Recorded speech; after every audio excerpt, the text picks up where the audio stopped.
This was supposed to be a simple chicken tender review. It ended in a fight for survival against a freak Disney storm. I went to Disney Fort Wilderness to try their new chicken, and I got a side of hurricane instead. Oof. Okay, let's back it up though. The day started just about as perfect as a Florida day can get. We arrived at Disney's Fort Wilderness Resort, and the whole feel of the place was just peaceful. It's so quiet here, you almost forget you're just a few minutes away from the chaos of Magic Kingdom. The sun was shining, a light breeze was blowing, and we even made a few new friends along the way. The gentle clip-clop of horse hooves is the official soundtrack here, and it was the perfect, serene vibe for what was about to come. Our mission was simple: head to the newly updated Trails End restaurant and try one of the 13 new sauce chicken strips that just dropped all over Walt Disney World. Our target for the day, the roasted jalapeno chicken strips. These ones come with cheddar on them too, and let me tell you, it was very good. It's a bold flavor combo, and we had to know if it lived up to the hype. After a gorgeous walk through the campgrounds, we finally made it to Trails End. The new setup is a quick service spot that's a mix of grab and go and mobile ordering, which makes a lot of sense for a place this spread out.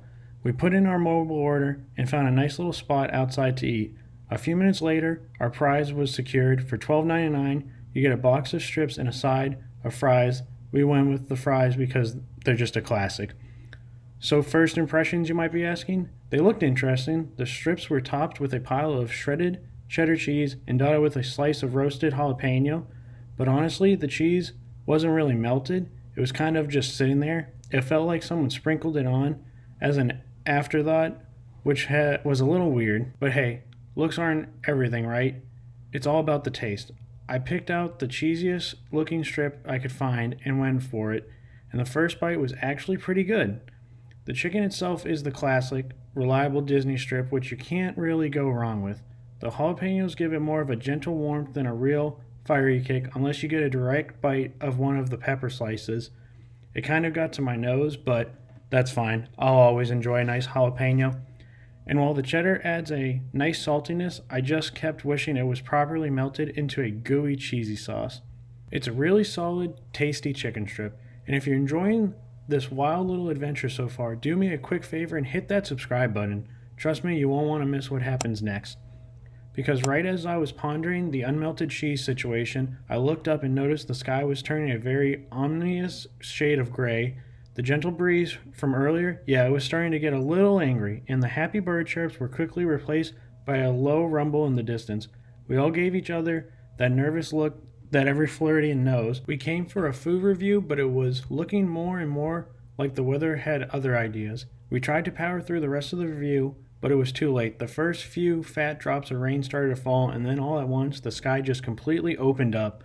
This wasn't some cute little Disney shower. This was a torrential downpour with wind so strong it felt like they were trying to rip the trees right off the ground.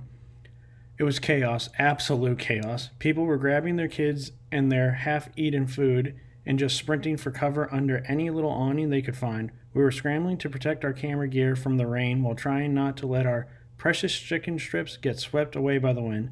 The team made a heroic effort to keep filming while getting totally soaked. Our peaceful afternoon with the horses had officially turned into a battle against the elements. This review was going completely off the rails. We finally found some cover under a tiny overhang, completely drenched, but with the tenders mostly saved. This was our new set. Alright, let's finish the review with some Storm Edition. The fries got a little soggy, but you know what? The tenders held up surprisingly well. Huddled under the awning, I went in for another bite, and here's a silver lining for you. The rain and humidity actually did us a favor and sort of steamed the cheese, so it finally started to melt a little bit. So for my final verdict, I'm giving the roasted jalapeno chicken tenders a solid 7.8 out of 10. The flavor is good, but they don't quite deliver on that gooey, cheesy, spicy promise. For the price, it's a decent meal. As the storm finally passed and that fresh, clean rain-washed smell filled the air, we could finally take a breath. So were the tenders a life-changing 10 out of 10? No, they were 7.8, but the experience? An unforgettable 10 out of 10. This is that relatable chaos of a Disney vacation that you never see in the commercials. Sometimes the best memories aren't the perfectly planned moments, they're the ones where you find yourself huddled under an awning, soaking wet, laughing your head off. Just trying to finish a box of chicken tenders. The unexpected adventures always make the best stories. Thanks for sticking with us through the storm. For more unpredictable Disney adventures, make sure you subscribe and don't forget to like. And let us know in the comment what's the craziest thing that's ever happened to you at a Disney park. See you in the next one.